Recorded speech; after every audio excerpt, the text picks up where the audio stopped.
Hello and welcome to Telegraph Studio and Business Reporter's cybercrime campaign, hosted by the Telegraph Online.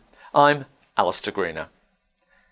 Now, we hear every day, don't we, about cyber attacks where so often passwords are stolen and breached. And we're always advised on how to make our passwords even stronger.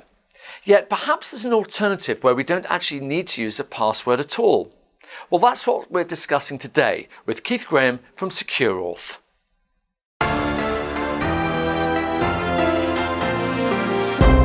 Good morning. Good morning. What are the most frequent hacking methods today? Typically, we see that attackers are exploiting end users or consumers in some way, typically through using techniques such as spear phishing and social engineering, with the end goal of obtaining their usernames and passwords. If passwords are being breached as frequently as they are, why have we still not got a solution? And for that matter, why are we as end users being quite weak about all of this? A major part of the problem is security awareness and training to us as end users. It's unfair to expect us to have an equivalent technical or security capability as the attackers that are obviously surmounting their efforts against us with the interest of trying to steal our usernames and passwords. So it comes down to awareness and training a lot of the time. Give me an idea of how big this problem is. Perhaps you could give us some numbers that will indicate the gravity of the problem. It's very serious. This year alone, there are nearly 1,000 documented cases of breaches that involve large household names, organizations that we all know about.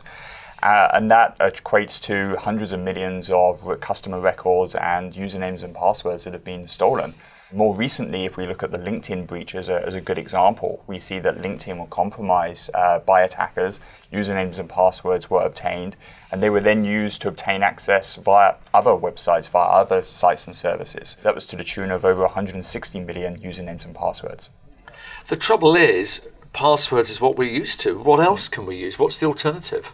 The alternative is not to rely on the password as a means or sole means of authentication. So if we consider that the password is it's a knowledge factor, it's something that we know.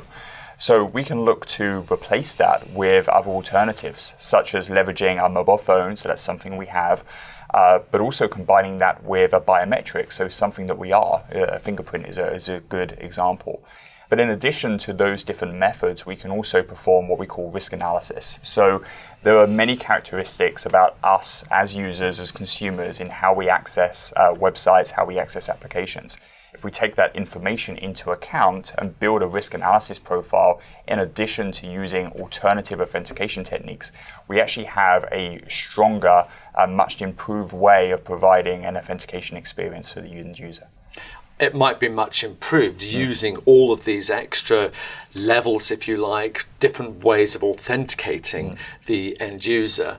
The challenge I have is that can actually interfere with my experience when I go online. If I have to do all of these things every time I log in, every time I buy something, every time I log out, that's really going to affect my experience.